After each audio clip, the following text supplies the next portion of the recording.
welcome to Sex 101 with relationships.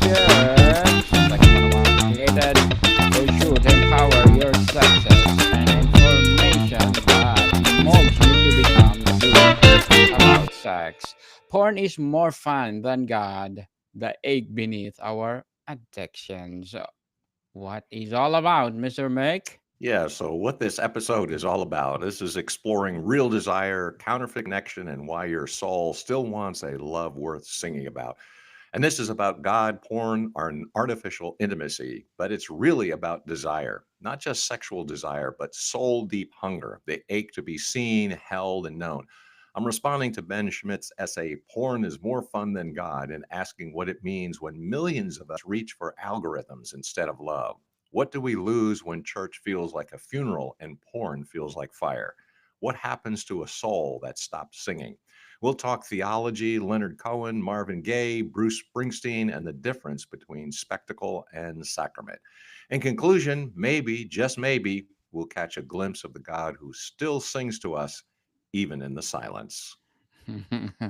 Maybe, oh maybe, Mr. Ben Smith piece, porn is more fun than God, is a cultural firecracker. Oh, but what did you make of this line in particular? If porn is more fun than God, then God probably sucks. He writes, it's partly in jest, but there's a pain behind it. What is your response? Well, I see there's pain, but also hunger. That sentence is like a power chord in a Kink song. You really got me. Give a listen to the 1970 Mott the Hoople version. Simple, loud, and full of adolescent rage. It's not sophisticated, but doesn't have to be. It's a howl that just because the howl is real doesn't mean the conclusion is true. God doesn't suck. If your picture of God is more like a hall monitor with a clipboard than a lover or an artist or a fire, then yes, it makes sense you'd want to ditch him for something that lights you up, even if only for a moment. A lot of people have been handed a God who hates pleasure, a God whose commandments are barriers to joy instead of signposts towards it. They've inherited a faith stripped of music, beauty, or poetry, more like a grayscale version of life than full color grace. If God has no music in him, then porn will win every time. The Psalms, by contrast, are erotic and earthy and full of longing. Song of Songs? That's Marvin Gaye's Let's Get It On meets ancient Hebrew poetry. Mystics like Teresa of Avila wrote of spiritual ecstasy and language that would make a Puritan blush. And then there's Leonard Cohen, who managed to weave scripture, sexuality, and the ache of God into practically every line he ever wrote. There's a crack in everything. That's how the light gets in. Ben's frustration is a clue. He's not apathetic, he's mad. In conclusion, you don't get mad at something unless you've once hoped it would give you more. You give you more for sure. Let's talk about desire. What Ben seems to argue is that desire, especially sexual desire, should be satisfied quickly, easily, and without much friction. That's where AI, porn, and fantasy step in. What lost in this model, Mr. Meg? Everything's lost because desire isn't the enemy, quick fixes are. Think of desire like a Springsteen ballad, such as I'll See You in My Dreams, moody, restless, roaring for the ages, and aging on the open road. The trouble comes in when you try to silence that engine too fast. If all we do with desire is to plug it into a simulation or drain it through an orgasm, we lose the fire that drives poetry, prayer, risk, and real connection. And Ben talks about the ease of AI. He's making a good point. It's easier to get turned on by a chatbot than to become someone who can hold eye contact during sex with a real person. But it's also like saying a little like saying it's easier to drink soda than wine. Of course it is, but no one writes a blues album about Diet Coke. The Jewish philosopher Martin Buber gave us the categories I it and I thou. In I it, you treat the other as an object for your use. And I thou, the other is a mystery, a being, someone to encounter and not just consume. AI and porn are 100% I it. That's not just a philosophical problem, it's a soul shrinking one. Because the hard truth is, love requires work. So does communion. So does God. But the reward is depth. In conclusion, meaning music. If you don't get Dylan's Visions of Joanna by settling for Surrey. For sure. And Mr. McBen says if you give a young man a choice between AI porn and going to church to sing songs with a bunch of old ladies, they're going to pick the AI. That line's been quoted a lot. Is he right? Honestly, yeah, if that's the actual choice, I'd pick the AI too. The problem is how boring we've let church become. If it's just badly lit rooms, mediocre coffee, and worship songs that sound like Coldplay B-sides, then we shouldn't be surprised people walk away. But that's not all the church is or could be. The early Christians were so compelling because they held nothing back. They shared everything. They forgave enemies. They rescued abandoned babies. They wept and worshiped and got martyred for it. That kind of life makes people wonder. I once coached a client who wanted to write a book about spiritual longing. She kept getting stuck on the question, why would anyone care? My answer was simple: they won't care unless you tell the truth.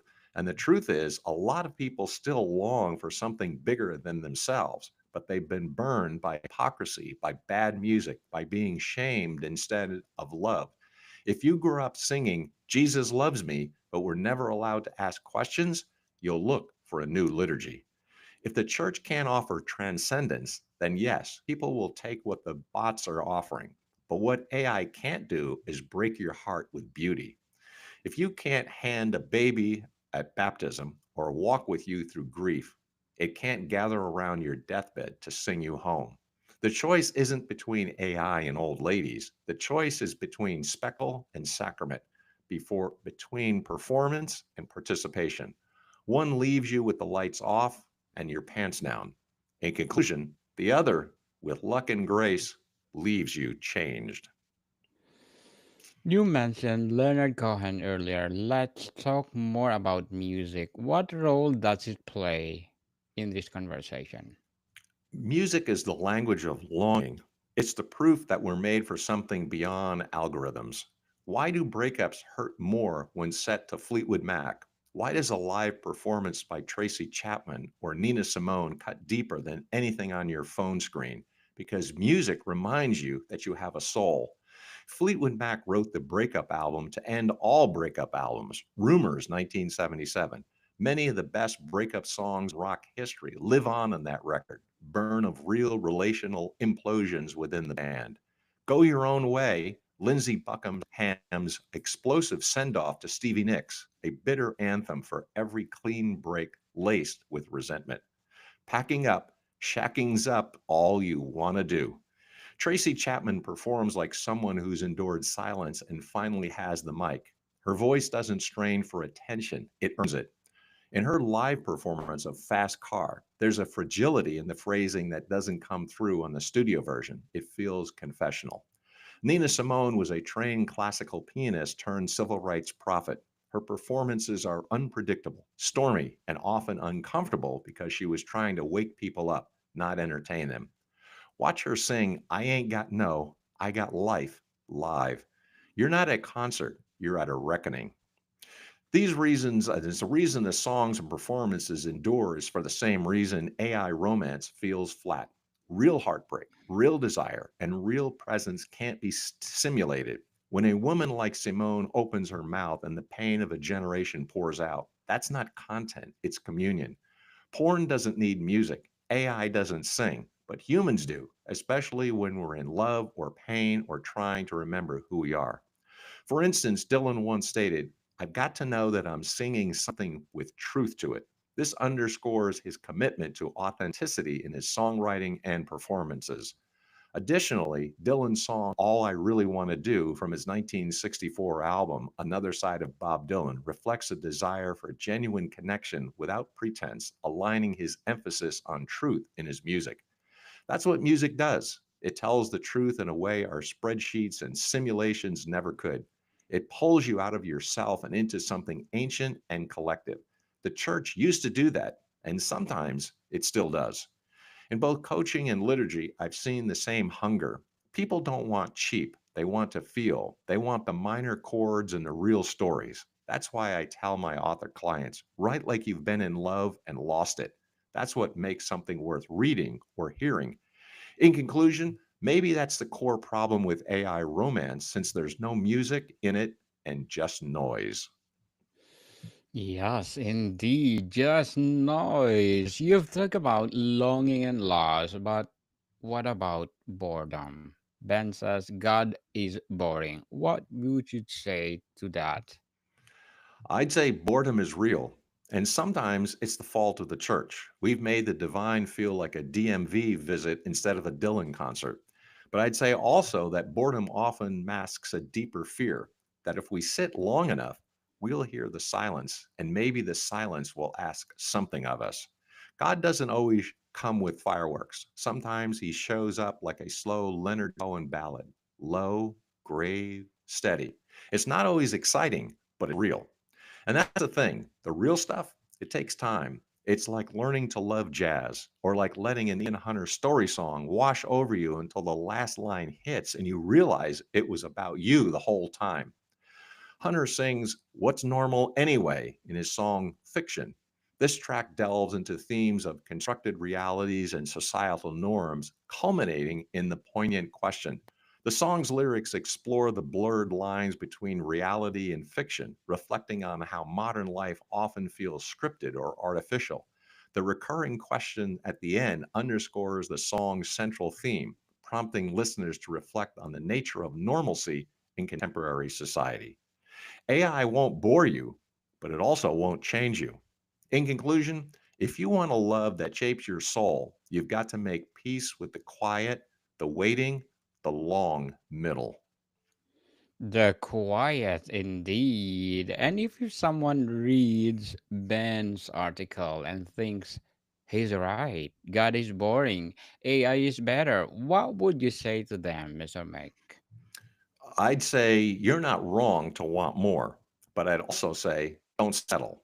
AI is better than nothing, but it's not better than everything. It's not better than holding someone who forgives you. It's not better than finding yourself naked and unashamed. It's not better than mystery or grace or Joe Cocker's crackling voice in You Are So Beautiful. It's easy to be clever. It's harder to be whole. When Ben, what he names is real, the loneliness, the exhaustion, the friction between our sacred longings and our secular tools. But the answer to that ache isn't fantasy, it's formation. It's choosing the long road. It's building a life that's good enough to write songs about. And if God seems boring, maybe the question isn't whether he's real. Maybe the question is whether the version of him you were handed is too small. Don't mistake convenience for connection. Don't confuse simulation with sacrament.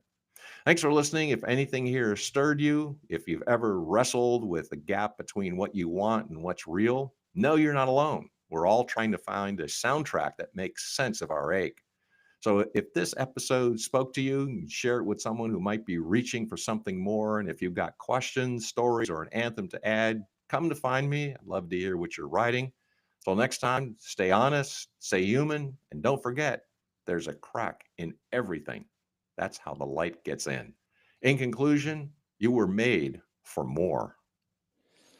We are made for more. Very well said, Mr. Mick, and totally agree with you.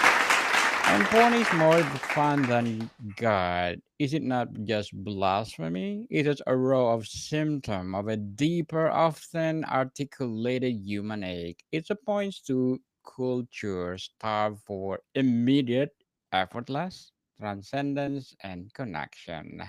Mr. Mick, would you like to plug in something? I appreciate the opportunity. Calling all visionaries with unfinished books. Stop letting your manuscript be another casualty. I'm a book doctor performing literary CPR on manuscripts that should be building your authority, but are stuck in limbo instead. I'll diagnose why your book died and show you exactly how to revive it. Got a free lesson on school. We can chat about it, bringing your book back to life. Listen to the Doctor of Digital podcast and also pick up a couple volumes on Amazon. Burning America and On Track, Ian Hunter. Thank you for the opportunity. Yes, people support Mr. Mig because if you support him, more and more empowering coaching to come, more and more empowering books to come. And we want to invite you to please do listen to our baby podcast, Mental Health 101. And this podcast is created to empower our mental health awareness. Mr. Mick, thank you so much for your time. Until next time, Deus Volt. More to come, people. See you soon.